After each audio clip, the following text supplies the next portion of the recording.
अध्यक्ष महोदय, सबसे पहले तो मैं आपके माध्यम से सदन के सभी दलों के, मैंने जितने भी हमारे सम्मानित सदस्य हैं उनके प्रति आभार व्यक्त करना चाहता हूं कि ऑपरेशन सिंदूर की जो शानदार कामयाबी हासिल हुई है उस पर चर्चा करने के लिए आज सदन पूरी तरह से तैयार है। अध्यक्ष महोदय, सबसे पहले मैं इस सदन के माध्यम से मैं देश के उन वीर सपूतों को, उन बहादुर सैनिकों को नमन करता हूं जिन्होंने की राष्ट्र की सीमाओं की रक्षा के लिए आज जब भी आवश्यकता पड़ी है अपना बलिदान देने में वह पीछे नहीं रहे हैं। आज भी वह तैयार हैं और आज भी वह तत्पर हैं। साथ ही मैं उन सैनिकों की स्मृति को भी अध्यक्ष महोदय नमन करता हूं जिन्होंने की भारत की एकता और अखंडता सुनिश्चित करने के लिए अपना सर्वस्व बलिदान कर दिया। मैं पूरे देश की तरफ से सेनाओं के सभी जवानों के प्रति कृतज्ञता व्यक्त करता हूं। अध्यक्ष महोदय, आज मैं आपकी अनुमति से ऑपरेशन सिंदूर से जुड़े कुछ महत्वपूर्ण तथ्यों और विषयों को सदन के समक्ष रखने के लिए यहां खड़ा हूं।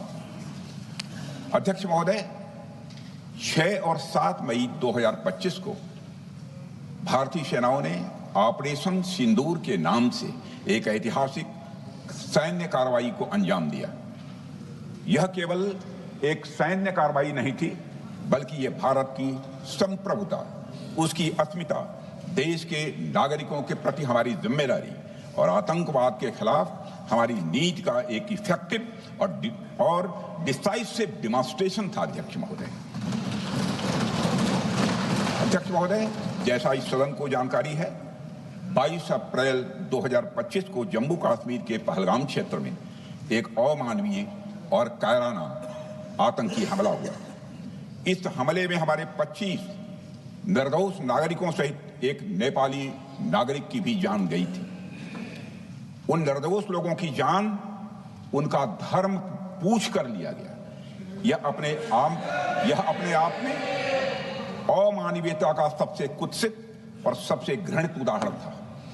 यह घटना भारत की सहन शक्ति की सीमा की भी मैं मानता हूं परीक्षा थी। अध्यक्ष महोदय, इस हमले के तुरंत बाद हमारे प्रधानमंत्री श्री नरेंद्र मोदी जी ने तीनों सेनाओं के प्रमुखों की एक उच्च स्तरीय बैठक की और उन्हें छूट दी गई कि वे अपने विवेक, स्ट्रेटेजिक अंडरस्टैंडिंग और रीजनल सिक्योरिटी सिचुएशन को ध्यान में रखते हुए वह निर्णायक कार्रवाई करें। इसके बाद हमारे सैन्य नेतृत्व ने न केवल अपनी मैच्योरिटी दिखाई, बल्कि उस स्ट्रेटेजिक विजडम का भी परिचय दिया जिसकी उम्मीद भारत जैसी एक रिस्पॉन्सिबल पावर से की जाती है।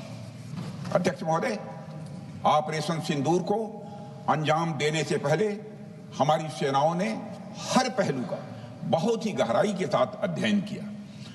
हमारे पास कई विकल्प थे, लेकिन हमने उस विकल्प को चुना जिसमें आतंकवादियों और उनके ठिकानों को अधिकतम नुकसान पहुंचे और जिसमें पाकिस्तान के आम नागरिक को कोई क्षति न होने पाए, इस बात की भी हम लोगों ने चिंता की।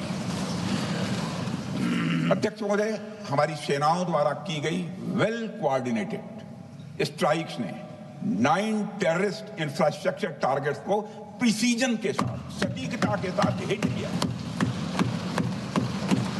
और इस सैन्य कार्रवाई में एक अनुमान के अनुसार 100 से अधिक आतंकवादी, मैं बहुत संभल कर बोल रहा हूं अध्यक्ष महोदय, हमारी फिगर गलत ना होने पाए, फिगर इससे बहुत अधिक है। 100 से अधिक आतंकवादी, उनके ट्रेनर, उनके प्रशिक्षक, उनके हैंडलर, लश्कर-ए-तोयबा और हिजबुल मुजाहिदीन जैसे आतंकवादी संगठनों से संबंधित थे। ये वही आतंकी संगठन हैं जिन्होंने पाकिस्तान की सेना और ISI का जिन्हें खुला समर्थन प्राप्त है। अध्यक्ष महोदय, 7 मई 2025 को रात्रि 1:05 भारतीय सशस्त्र बलों ने ऑपरेशन सिंदूर प्रारंभ किया, जिसमें पाकिस्तान और पाक ऑक्युपाइड कश्मीर में भारत के खिलाफ आतंकी गतिविधियों से जुड़े 9 स्थानों को निशाना बनाया गया। इसमें POK के मुजफ्फराबाद में, सवाई नाला और सैयदना बिलाल कैंप, कोटली में मस्जिद अब्बास, वह मसबर रहील शाहिद कैंप, कोटली में गुलपुर कैंप, भीमबर में बरनाला कैंप, कोटली में अब्बास कैंप और पाकिस्तान के पंजाब प्रांत में बहावलपुर, मुरिदके और सरजाल और मेहमुना जोया शामिल थे। इनमें से 7 आतंकी शिविरों को भारतीय सेना ने पूरी तरह से नष्ट कर दिया, जबकि भारतीय वायुसेना ने मुरिदके और बहावलपुर को नेस्त नाबूद किया, जो लश्कर-ए-तोयबा और जैशे मोहम्मद के केंद्र हैं। पूरा ऑपरेशन मात्र, अध्यक्ष महोदय, जानकर पूरे सदन को प्रसन्नता होगी कि विदिन 22 मिनट्स पूरा ऑपरेशन समाप्त हो और हमने आतंकवादियों को उनके घर में घुसकर मारा। सशस्त्र बलों ने हमारी माताओं और बहनों के सिंदूर का बदला लिया और प्रत्येक भारतीय इस भावना से ओत-प्रोत हो गया। अध्यक्ष महोदय, मैं चाहूंगा कि पूरा सदन एक बार हमारे सेना के बहादुर जवानों के शौर्य और पराक्रम का। अध्यक्ष महोदय, यह सिंदूर की लाली शौर्य की कहानी है। यह सिंदूर की लाली शौर्य की कहानी है, भारत के मस्तक पर वीरता की निशानी है। अध्यक्ष महोदय, सेनाओं ने अंधेरी रात होने के बावजूद हमले की सफलता के स्पष्ट एविडेंस भी जुटाए हैं, साक्ष्य है हमारे पास। अध्यक्ष महोदय, हमले के कुछ ही घंटों के भीतर एक प्रेस रिलीज और मीडिया ब्रीफिंग के माध्यम से इन्हें जनता की जानकारी के लिए जारी कर दिया गया था। मुझे यह पुष्टि करते हुए गौरव की अनुभूति हो रही है कि सशस्त्र बल अपने सभी मिशन ऑब्जेक्टिव्स को पूरा करने में पूरी तरह से सक्षम रहे और साथ ही कामयाब रहे। अध्यक्ष महोदय, 7 मई 2025 को हमले माने 1:35 के तुरंत बाद भारतीय डीजीएमओ ने हॉटलाइन संदेश के माध्यम से पाकिस्तान के डीजीएमओ यानी डायरेक्टर जनरल मिलिट्री ऑपरेशन से संपर्क किया और टेरर इंफ्रास्ट्रक्चर के खिलाफ हमारे हमले के रेशनल और मेथोडोलॉजी के बारे में पूरी जानकारी दी और यह तथ्य भी बताया ये हमले एस्केलेटरी नेचर वाले नहीं थे, माने इसको हम आगे नहीं बढ़ाना चाहते। जिन मोहि मारा तीन मोहि मारे। अध्यक्ष, जिस प्रकार प्रभु हनुमान ने लंका में अपनी रणनीति बनाई थी, उसी प्रकार हमने भी उन्हीं को निशाना बनाया जिन्होंने हमें नुकसान पहुंचाया था।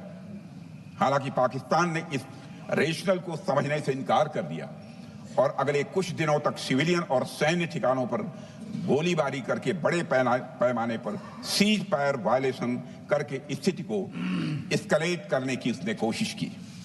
अध्यक्ष महोदय, 7-8 मई 2025 की रात को क्लियरली आइडेंटिफाइड आतंकवाद संबंधी ठिकानों पर हमारे सफल ऑपरेशन के बाद, सफल हमले के बाद पाकिस्तान ने स्थिति को एस्केलेट कर दिया और अनमैन्ड एरियल सिस्टम और अन्य साधनों का उपयोग करके भारतीय वायुसेना के बेसेस, भारतीय वायुसेना के सेंसर्स और सेना के फॉर्मेशन हेडक्वार्टर से लेकर ब्रिगेडों तक पर भी उसने हमला कर दिया। हालांकि हमारी इंटीग्रेटेड एयर डिफेंस ग्रिड और काउंटर यूएस ग्रिड ने इन हमलों को सफलतापूर्वक विफल कर दिया। अध्यक्ष महोदय, यस-400 यमारसैन आकाश मिसाइल सिस्टम और एयर डिफेंस गन्स बहुत प्रभावी साबित हुई हैं। अध्यक्ष महोदय, इस एस्केलेशन पर हमारा जवाबी हमला स्विफ्ट, प्रोपोर्शनेट और नवातुला था। अध्यक्ष महोदय, जिसमें 8 मई 2025 को केवल चुनिंदा पाकिस्तानी एयर डिफेंस सिस्टम और सेंसर नेटवर्क को प्रिसीजन गाइडेड मिशन द्वारा म्यूनिशंस द्वारा जो है टारगेट किया गया। अध्यक्ष महोदय, हमारी कार्रवाई पूरी तरह से सेल्फ डिफेंस में थी, न तो वह प्रोवोकेटिव थी और न तो एक्सपेंशनिस्ट थी। पाक द्वारा ये हमले 7 मई 25 से लगातार चले और 10 मई 2025 को रात लगभग 1:30 पर पाकिस्तान ने बड़े पैमाने पर भारत के ऊपर मिसाइल, ड्रोन, रॉकेट और अन्य लॉन्ग रेंज वेपन्स का इस्तेमाल किया। इसके साथ साथ उन्होंने इलेक्ट्रॉनिक वॉरफेयर से जुड़ी टेक्नोलॉजीज का भी सहारा लिया। अध्यक्ष महोदय, उनके निशाने पर हमारे भारतीय वायुसेना के अड्डे, थल सेना के एमिनिशन डिपोज, हवाई अड्डे और मिलिट्री कैंट थे।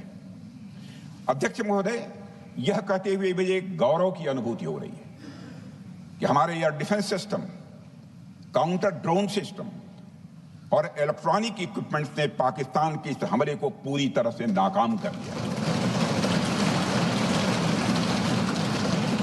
पाकिस्तान हमारे किसी भी टारगेट को हिट नहीं कर पाया अध्यक्ष महोदय, और हमारे किसी भी इंपॉर्टेंट एसेट को नुकसान नहीं हुआ है। हमारी सुरक्षा व्यवस्था अध्यक्ष महोदय चाक चौबंद थी और हर हमले को हम लोग रोका गया। मैं इसके लिए भारतीय सेना के बहादुर सैनिकों की जमकर सराहना करता हूं, जिन्होंने दुश्मन के हर मंसूबे पर पानी फेर दिया। और अपने प्रतिपक्ष के मित्रों से भी कहना चाहता हूं, एक बार फिर से भारत के सेना के जवानों का कम से कम मेज थपथपाकर उनका अभिनंदन करते हैं। बहुत बहुत धन्यवाद। बहुत बहुत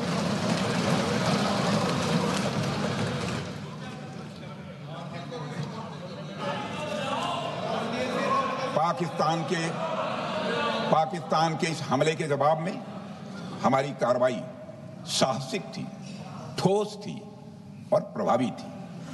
भारतीय वायुसेना ने वेस्टर्न फ्रंट पर पाकिस्तान के हवाई अड्डों, command and control systems, military infrastructures और एयर डिफेंस सिस्टम को निशाना बनाया और इस मिशन को हमारी सेनाओं ने सफलतापूर्वक अंजाम देने में कामयाबी हासिल की। अध्यक्ष महोदय, हमारी सेनाओं ने चकलाला, सरगोधा, रफीकी, रहीम यार खान, जैकबाबाद, सुक्कुर और भोलारी जैसे बड़े एयरबेस पर प्रहार किया और पूरी दुनिया ने भारतीय वायुसेना के शौर्य और पराक्रम की तस्वीर देखी।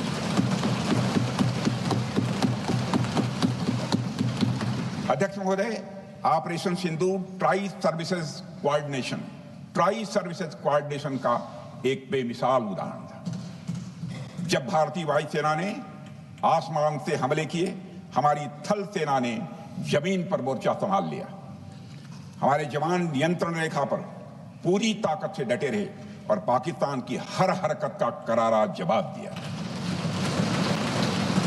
अध्यक्ष महोदय, भारतीय नौसेना ने भी, लोग पूछते हैं भारतीय नौसेना का क्या रोल था, भारतीय नौसेना ने भी उत्तरी अरब सागर में अपनी तैनाती मजबूत कर दी।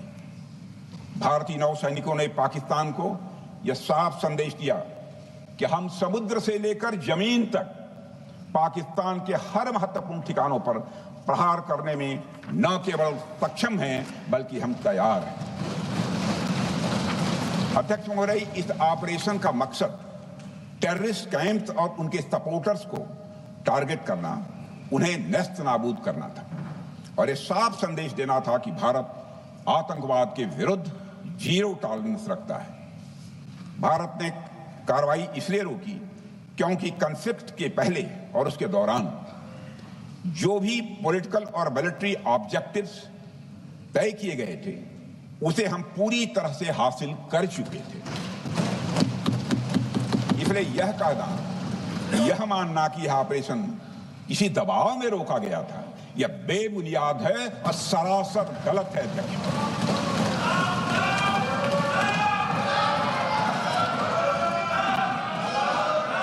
मैं सदन को फिर से आश्वस्त करना चाहता हूं, आपने राजनीतिक जीवन में अध्यक्ष महोदय, मैं आपके माध्यम से सदन को आश्वस्त करना चाहता हूं, अपने राजनीतिक जीवन में जानबूझकर कभी भी असत्य न बोलूं, इसकी भरपूर कोशिश की है मैंने, चाहे सदन हो अथवा सदन के बाहर। अध्यक्ष महोदय, मैं आपके माध्यम से सदन को यह भी अवगत कराना चाहता हूं,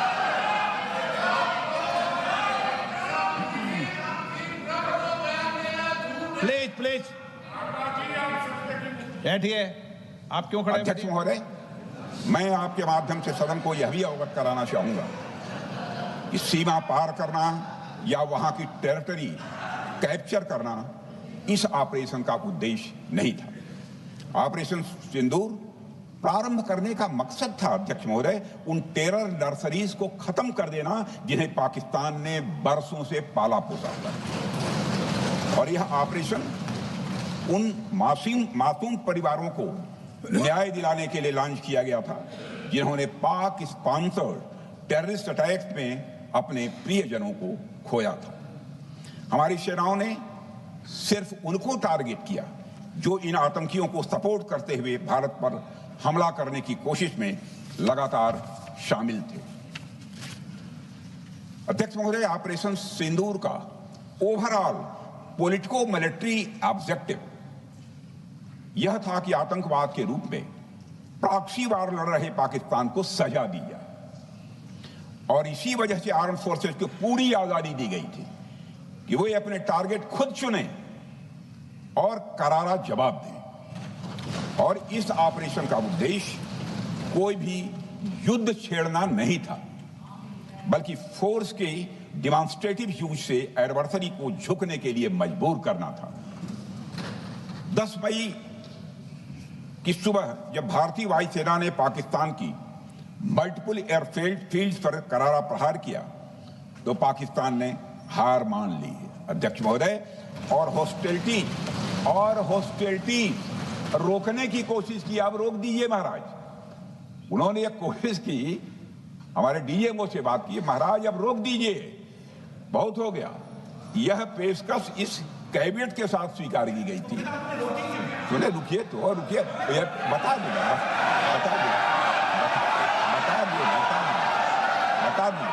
अब बैठते आपको मौका मिलेगा। यह क्यों रुका, इसका पहले ही मैं पूरी तरह से वर्णन कर चुका हूं। अध्यक्ष महोदय, मैं नेता प्रतिपक्ष को बहुत सम्मान के साथ कहना चाहता हूं कि कृपया एक बार मेरा पूरा भाषण पूछ लें। आपको प्रश्न पूछने की पूरी आजादी है, आप पूछ सकते हैं, मैं उसका उत्तर दूंगा। अध्यक्ष महोदय, 10 मई की सुबह जब भारतीय वायुसेना ने पाकिस्तान की मल्टीपल एयरफील्ड पर करारा प्रहार किया तो पाकिस्तान ने हार मान ली और हॉस्टिलिटी रोकने की उन्होंने पेशकश की। यह पेशकश इस कैबिनेट के साथ स्वीकार की गई हम लोगों के द्वारा कि यह ऑपरेशन केवल पाज किया गया है, स्थगित किया गया है। यह ऑपरेशन समाप्त नहीं हुआ है अध्यक्ष महोदय। अगर पाकिस्तान की ओर से भविष्य में कोई भी मिस एडवेंचर हुआ तो यह ऑपरेशन, अध्यक्ष महोदय, मैं सदन को आश्वस्त करना चाहता हूं, दोबारा प्रारंभ हो।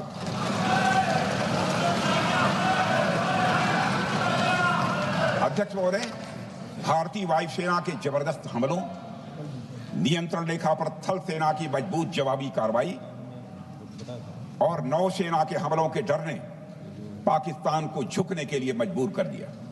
अध्यक्ष महोदय, और पाकिस्तान की हार उनकी एक सामान्य विफलता नहीं थी, बल्कि यह उसके सैन्य बल और मनोबल या दोनों की एक हार थी। 10 मई को पाकिस्तान के डीजीएमओ ने भारत के डीजीएमओ से संपर्क किया और सैन्य कार्रवाइयों को रोकने की अपील की। मैं सदन में यह बात फिर से दोहराना चाहूंगा कि पाकिस्तान के डीजीएमओ ने भारत के डीजीएमओ से संपर्क किया और सैन्य कार्रवाइयों को रोकने की अपील की। 12 मई को दोनों देशों के डीजीएमओ के बीच औपचारिक संवाद हुआ और दोनों पक्षों ने सैन्य कार्रवाइयों पर विराम लगाने का निर्णय लिया। अध्यक्ष महोदय, हमारे सैनिकों का जो मनोबल, मातृभूमि की रक्षा करने का जो उनका समर्पण है, ऑपरेशन सिंदूर के दौरान उसका दर्शन 140 करोड़ से अधिक भारतवासियों ने देखा। मुझे खुद भी और प्रधानमंत्री जी को सीमावर्ती क्षेत्रों में जाकर हमारे जवानों से मुलाकात का अवसर मिला है। अध्यक्ष महोदय, श्रीनगर के मिलिट्री बेस पर, भुज के एयरबेस पर, उधमपुर के कमांड सेंटर पर, हर जगह प्रत्यक्ष मैंने अपनी आंखों से देखा कि हमारे सैनिकों का मनोबल अपनी पूरी बुलंदी पर था। उनकी आंखों में विश्वास है और उनका संकल्प अडिग है। वे न केवल भारत की सीमाओं की रक्षा कर रहे हैं बल्कि हमारे राष्ट्रीय स्वाभिमान की भी अध्यक्ष महोदय रक्षा कर रहे हैं। अध्यक्ष महोदय, किसी भी देश में जनता सत्ता पक्ष को और विपक्ष को अलग अलग दायित्व सौंपती है, दोनों को अलग अलग दायित्व, और हेल्दी डेमोक्रेसी में तो स्वाभाविक है। सत्ता पक्ष का काम होता है जनता के हितों को ध्यान में रखते हुए कार्य करना, और विपक्ष का काम होता है सरकार से जनता के मुद्दों से संबंधित जरूरी प्रश्न पूछना। ऑपरेशन सिंदूर क्यों शुरू किया गया, इसकी जानकारी पहले भी दी गई है और आज भी मैंने सदन को दी है। अध्यक्ष महोदय, कभी कभी हमारे प्रतिपक्ष के लोग ये पूछते रहे हैं कि हमारे कितने बीमार गिरे। मुझे लगता है उनका यह प्रश्न हमारी राष्ट्रीय जनभावनाओं का सही से प्रतिनिधित्व नहीं कर रहा है। मुझे लगता है उन्होंने एक बार भी हमसे यह नहीं पूछा कि हमारी सेनाओं ने दुश्मन के कितने विमान मार गिराए।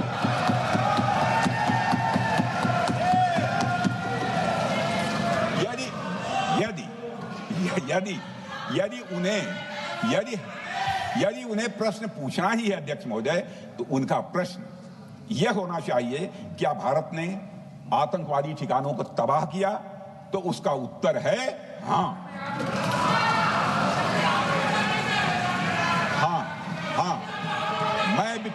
मैं विपक्ष के सम्मानित साथियों से कहना चाहता हूं कि आपको प्रश्न पूछना है तो यह प्रश्न पूछिए, क्या ऑपरेशन सिंदूर सफल रहा? तो उसका उत्तर है हाँ।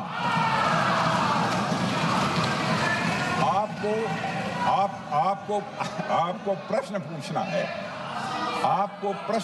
है तो यह प्रश्न पूछिए कि जिन आतंकियों ने हमारी बहनों, हमारी बेटियों का सिंदूर मिटाया, क्या हमारी सेनाओं ने ऑपरेशन सिंदूर में उन आतंकियों के आकाओं को मिटाया?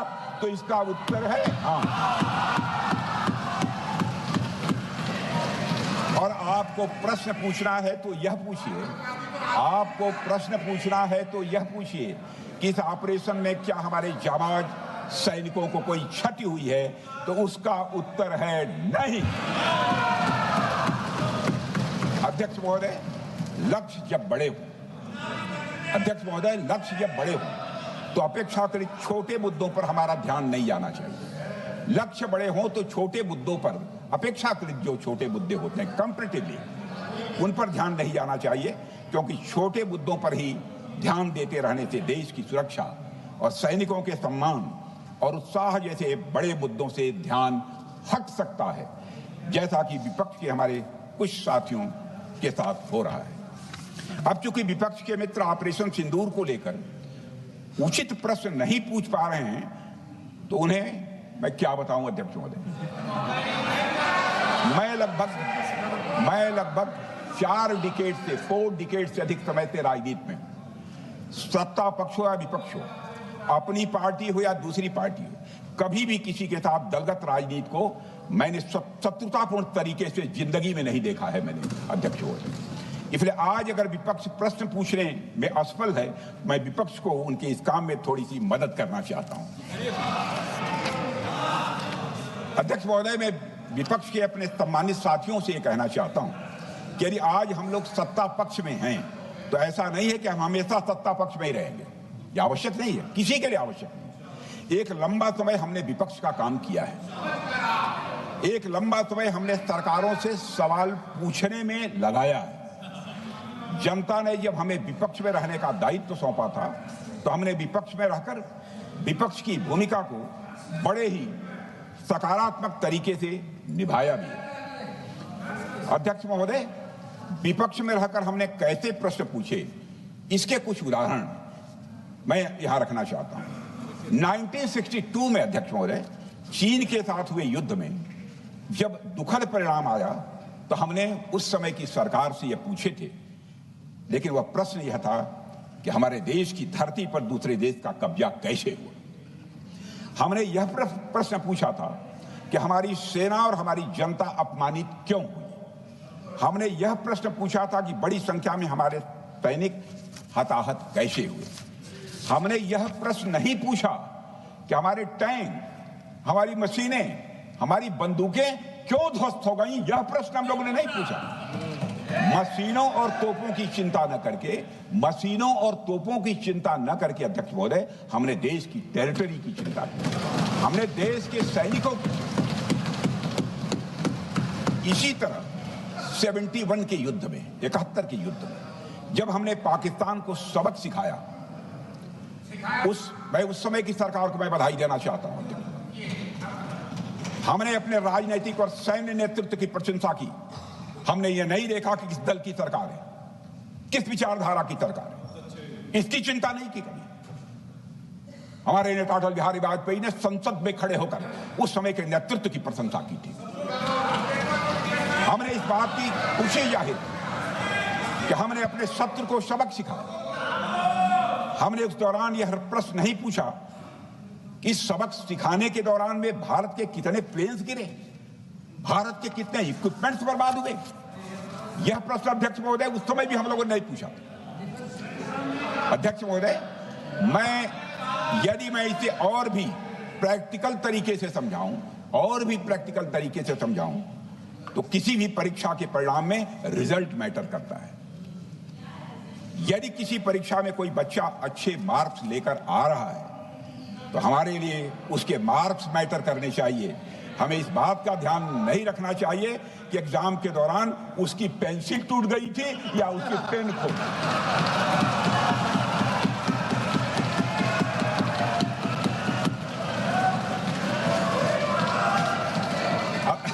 अध्यक्ष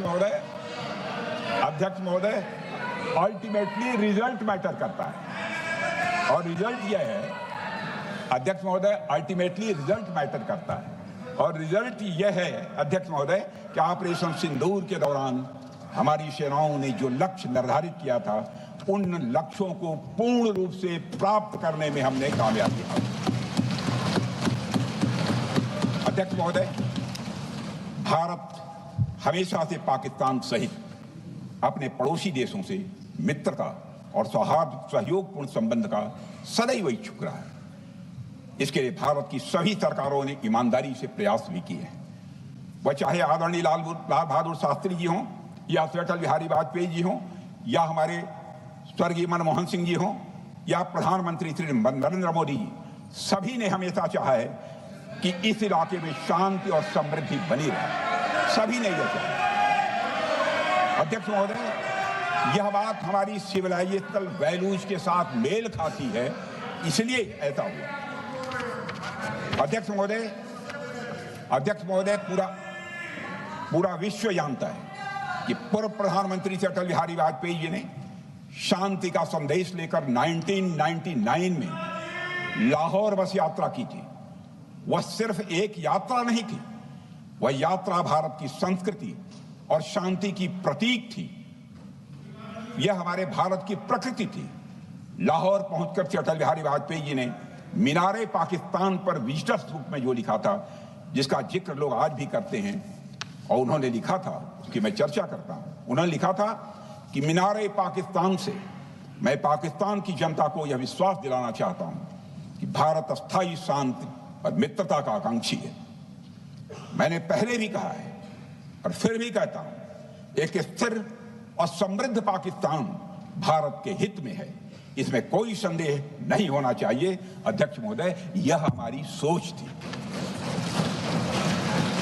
यह हमारी शांति की पहल थी।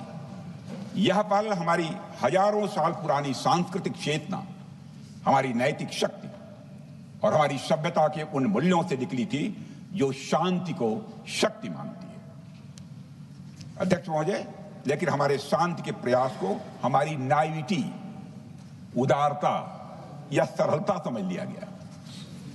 जब हम शांति के लिए कदम बढ़ा रहे थे, उसी वक्त पाकिस्तान कारगिल में घुसपैठ की साजिश रच रहा था। हम दोस्ती के राह पर थे तो वो षड्यंत्र की राह पर थे। जब हम मामला खुलकर सामने आया तो हमारे वीर सैनिकों ने इस घुसपैठ के खिलाफ कार्रवाई करना प्रारंभ किया, और जब भारत की जीत सामने दिखाई दे रही थी तो पाकिस्तान ने परमाणु युद्ध की धमकी दे डाली। अध्यक्ष महोदय, तब हमारे तत्कालीन प्रधानमंत्री आदरणीय अटल बिहारी वाजपेयी जी ने कहा था पाक सेना के परमाणु हमले से भारत का तो कुछ नहीं बिगड़ेगा, लेकिन पाकिस्तान दूसरे दिन का सूरज नहीं देख पाएगा।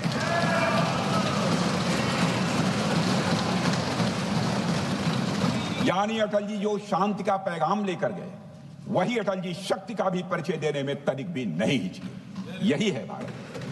अध्यक्ष महोदय, यह सामर्थ्य का उद्घोष था। यह एक स्पष्ट संदेश था कि भारत शांति चाहता है, लेकिन अगर कोई हमारी संप्रभुता को चुनौती देगा तो उसका जवाब भी उतनी ही दृढ़ता से दिया जाएगा। अध्यक्ष महोदय, 2015 में जब हमारे प्रधानमंत्री मोदी जी ने लाहौर जाकर नवाज शरीफ से मुलाकात की, तो भारत ने फिर से दोस्ती का हाथ बढ़ाया। भारत ने फिर से दोस्ती का हाथ बढ़ाया। अध्यक्ष महोदय, हम वाकई में शांति की राह पर चलना चाहते थे, क्योंकि हमारी मूल प्रकृति बुद्ध की है, युद्ध की नहीं है। हमारी सरकार ने भी पाकिस्तान के साथ शांति स्थापित करने के अनेक प्रयत्न किए हैं, लेकिन बाद में हमने 2016 में सर्जिकल स्ट्राइक से, 2019 में बालाकोट में एयर स्ट्राइक से और 2025 के ऑपरेशन सिंदूर से हमने शांति स्थापित करने का दूसरा रास्ता अपनाया है। अध्यक्ष महोदय, अब हमारे प्रधानमंत्री श्री नरेंद्र मोदी जी और हमारी सरकार का स्टैंड बिल्कुल क्लियर है कि टेररिज्म और टॉक्स ये दोनों साथ नहीं चल सकते,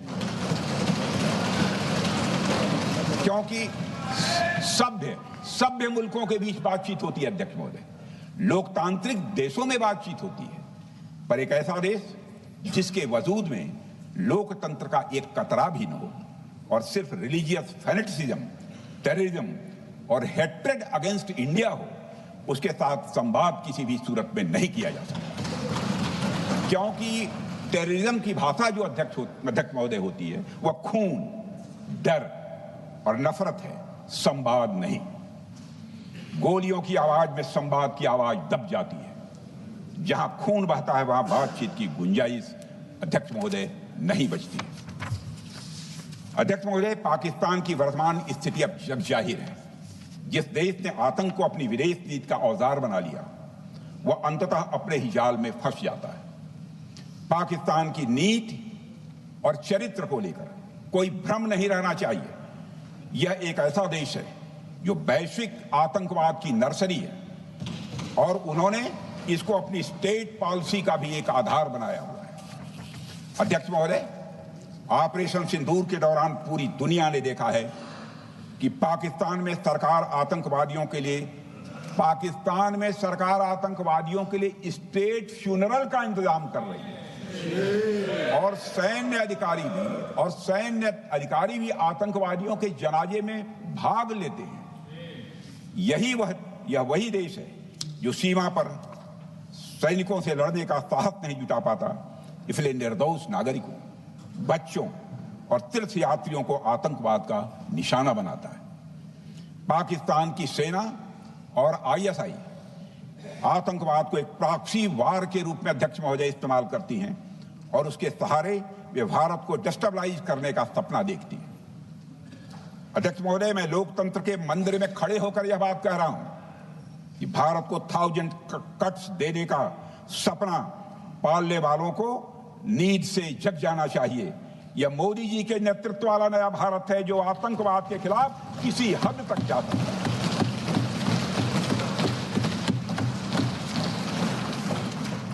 अध्यक्ष महोदय, आप भारत का इतिहास जानते हैं। देखिए, हमने कभी भी किसी की 1 इंच जमीन पर आज तक कभी कब्जा नहीं किया है। हम यह भी जानते हैं कि युद्ध अपनी बराबरी वालों से करना चाहिए। ऐसा गोस्वामी तुलसीदास जी ने लिखा है और गोस्वामी तुलसीदास जी कहते हैं कि नीति ऐसी ही होनी चाहिए, प्रीति और बैर बराबरी वाले से ही करनी चाहिए। शेर यदि मेढकों को मारे तो उसका बहुत अच्छा संदेश नहीं आता है अध्यक्ष महोदय। और अध्यक्ष महोदय, हमारे देश की सेना शेर है।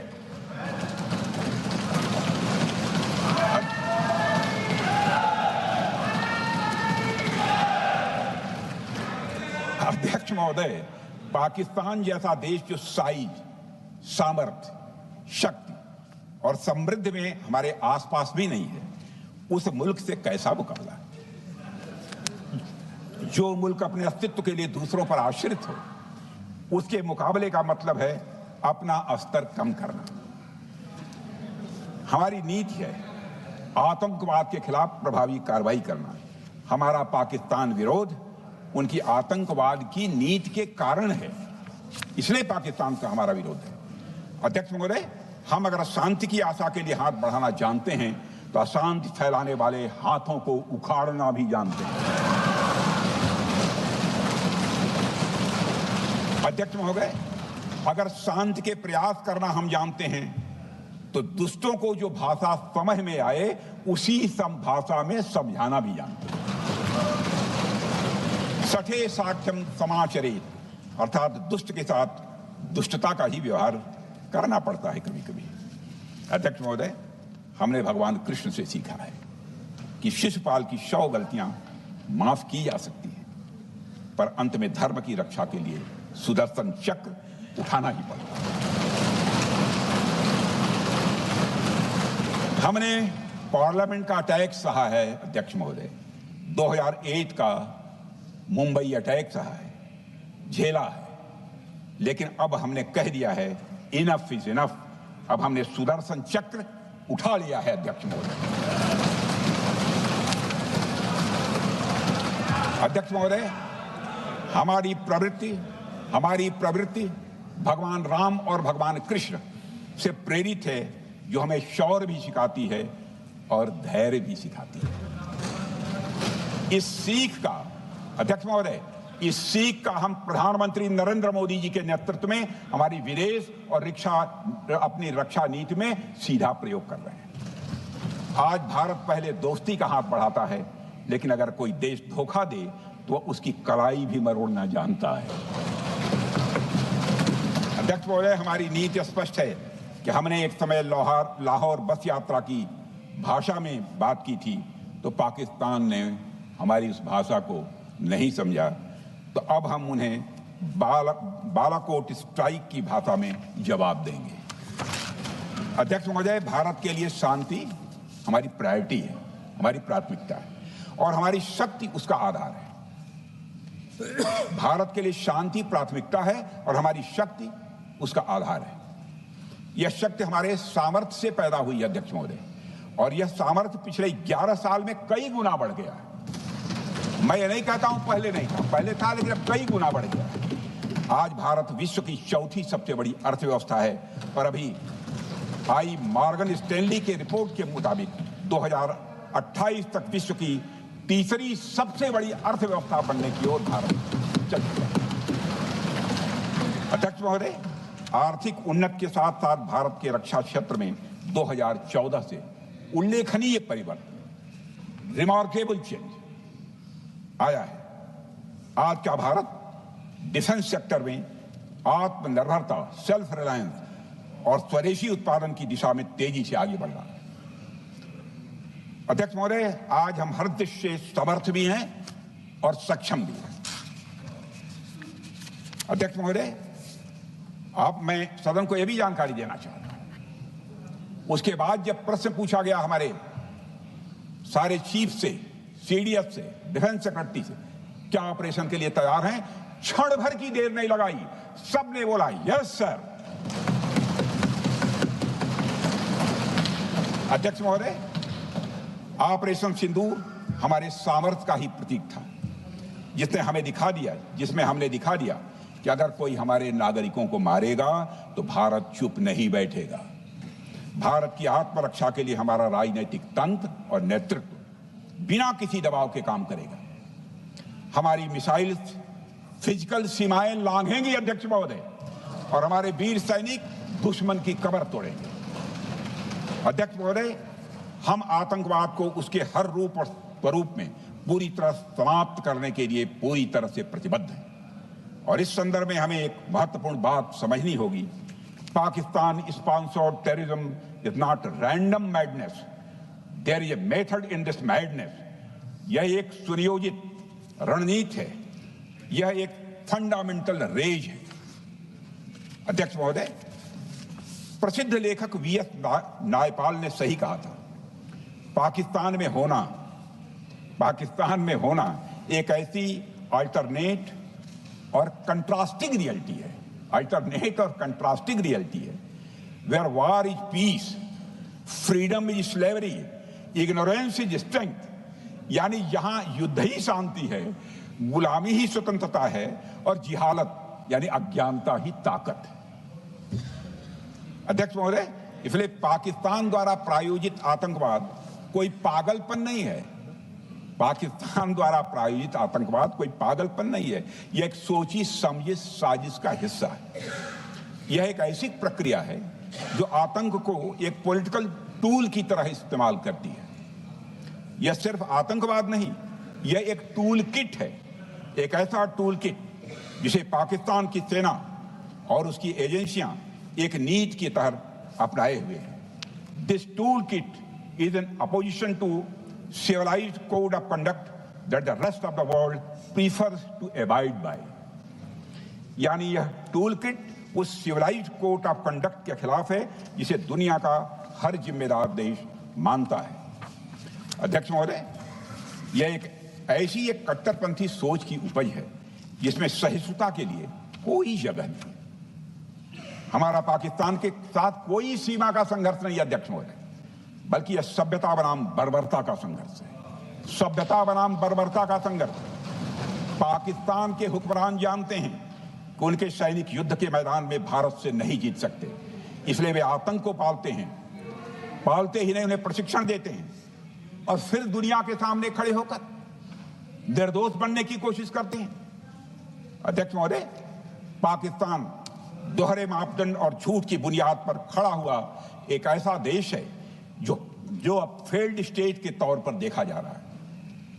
भारत ने ऑपरेशन सिंदूर के जरिए पूरी दुनिया को दिखा दिया है कि हम इस आतंकवाद के गंदे खेल को जड़ से समाप्त करने का संकल्प ले चुके हैं। अध्यक्ष महोदय, जब अटल जी प्रधानमंत्री थे तब पाकिस्तान के साथ कंबोजिट डायलॉग के लिए भारत की शर्त थी कि पाकिस्तान अपनी जमीन का प्रयोग भारत के खिलाफ टेररिज्म फैलाने के लिए नहीं करेगा।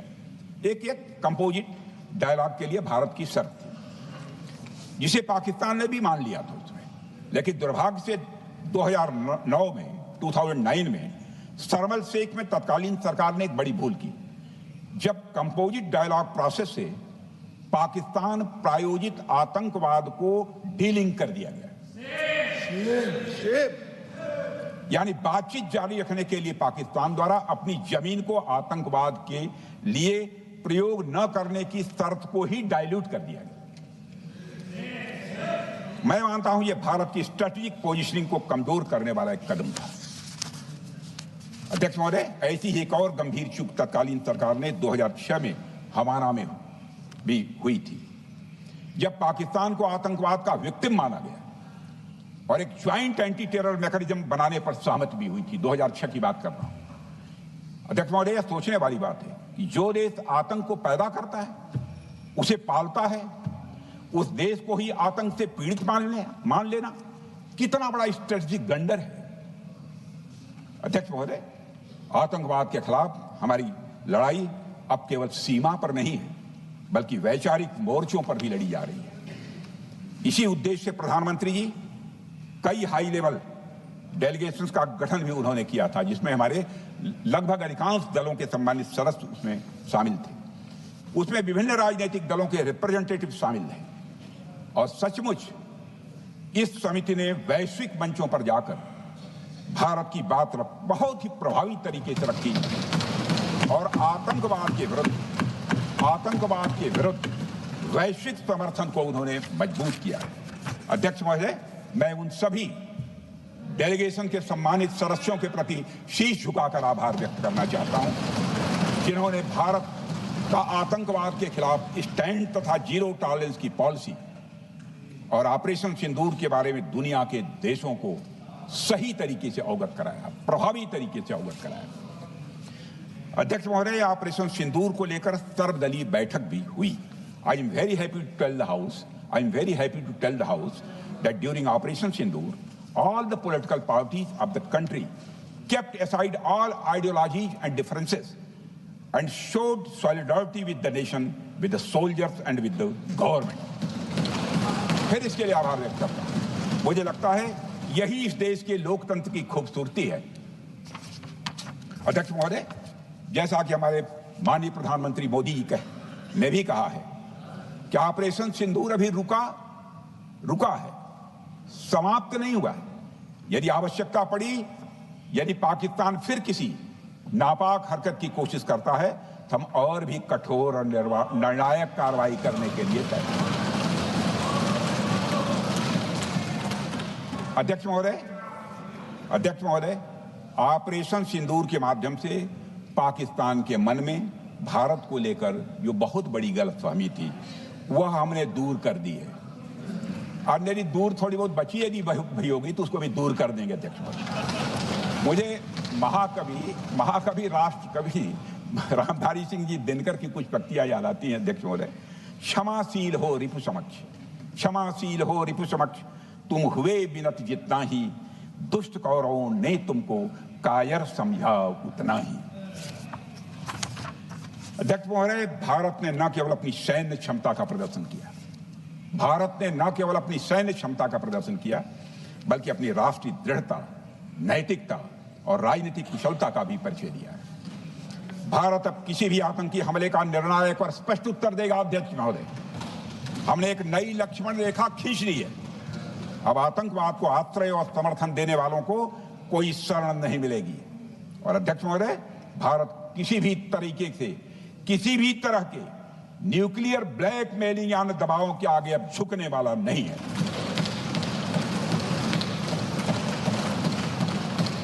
अध्यक्ष महोदय, ऑपरेशन सिंदूर के माध्यम से जो हमने किया और उससे पहले सर्जिकल स्ट्राइक और एयर स्ट्राइक के जरिए जो संदेश दिया गया वह बहुत पहले ही हो जाना चाहिए, लेकिन जो होता है समय पर ही होता है। अध्यक्ष महोदय, हमारी सरकार ने आतंकवाद के खिलाफ हमारी जीरो टॉलरेंस की नीति को दुनिया के हर मंच पर पूरी तरह से स्पष्ट कर दिया है और हम उस पर कोई समझौता किसी भी सूरत में नहीं करने वाले हैं। अभी कुछ सप्ताह पहले मुझे शंघाई कोऑपरेशन ऑर्गेनाइजेशन की डिफेंस मिनिस्टर्स मीटिंग में जाने का अवसर मिला था। वहां जो डिक्लेरेशन तैयार किया जा रहा था उसमें आतंकवाद पर भारत का स्टैंड डाइल्यूट हो रहा था। हमने साफ कह दिया कि जब तक आतंकवाद के मुद्दे पर भारत का स्टैंड रखा नहीं जाएगा हम किसी ज्वाइंट स्टेटमेंट पर साइन नहीं करेंगे और इसकी वजह से वहां कोई ज्वाइंट स्टेटमेंट नहीं आया। अध्यक्ष महोदय, इसका परिणाम क्या? अब देखिए, अब हमारे प्रधानमंत्री जी ब्रिक्स की बैठक में ब्राजील गए, करिश्मा किया है हमारे प्रधानमंत्री। तो चीन की मौजूदगी में जो ज्वाइंट डिक्लेरेशन आया उसमें जम्मू और कश्मीर में हुए आतंकी हमले को कंडेम भी किया गया। यह प्रधानमंत्री ने करिश्मा करके दिखाया, यानी भारत की बात अंततः मानी गई। और यह ब्रिक्स सम्मेलन के इतिहास में पहली बार हुआ जब जम्मू एवं कश्मीर में हुए किसी आतंकी घटना को खुलकर कंडेम किया गया। मैं इस सदन को याद दिलाना चाहता हूं, 2008 में मुंबई में इतनी बड़ी आतंकी घटना हुई, मगर उस समय की सरकार को जो प्रभावी कार्रवाई करनी चाहिए थी वो नहीं हो पाई। लेकिन उसमें सबसे दुखद और आश्चर्य की बात है, कई वर्ल्ड फोरम, इंटरनेशनल फोरम पर जो उसका कंडेमनेशन होना चाहिए, जो उसकी निंदा की जानी चाहिए, वह भी जितना होना चाहिए नहीं हो पाया। अध्यक्ष, यदि आप उस घटना के बाद हुए ब्रिक्स सम्मेलन के डॉक्यूमेंट्स उठाकर देख लीजिए, मुंबई आतंकी हमले का कहीं जिक्र भी नहीं है। और अध्यक्ष महोदय, जब केंद्र में प्रधानमंत्री मोदी जी के नेतृत्व में सरकार बनी तब जाकर कहीं के हालात कुछ बदलने शुरू हुए और साल 2017 में हुए ब्रिक्स सम्मेलन में पहली बार 2017 में हुए ब्रिक्स सम्मेलन में पहली बार आतंकवाद से लश्कर और जैश जैसे आतंकवादी संगठनों को जोड़ा गया। यह भी अपने में करिश्माई काम था। यह परिस्थिति इसलिए बनी क्योंकि इसके ठीक एक साल पहले उरी की घटना के भारत की सेनाओं ने सीमा पर जाकर सर्जिकल स्ट्राइक की थी। हमने दुनिया को बताया कि आतंकवाद के खिलाफ हम सरहद के इस पार भी मारेंगे और जरूरत पड़ी तो आतंकियों के घर में घुसकर भी मारेंगे। यह बदलाव प्रधानमंत्री मोदी जी के नेतृत्व में आया है।